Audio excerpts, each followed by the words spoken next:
Good afternoon. Today is Tuesday, December 24th, 2024.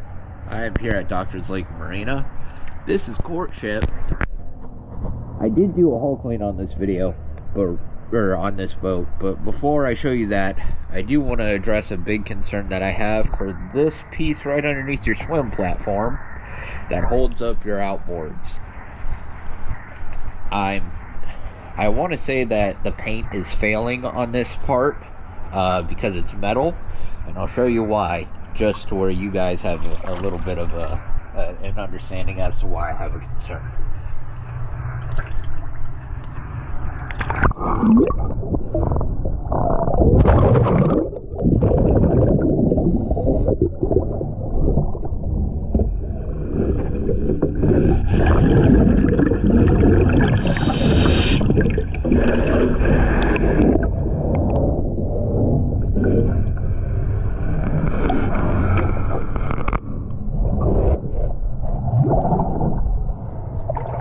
So now that I showed you that, I'm going to go ahead and show you the rest of the boat for the hull clean.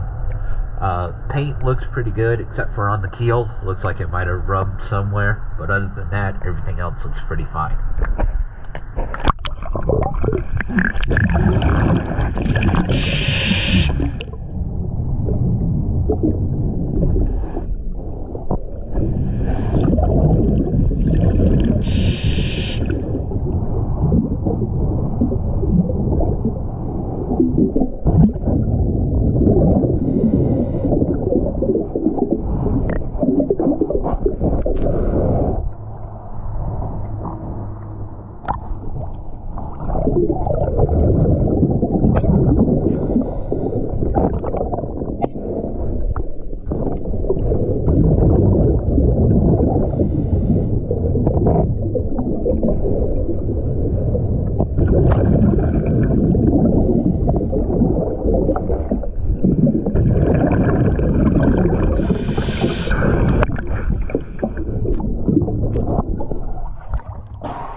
Thank you for choosing DS Dive.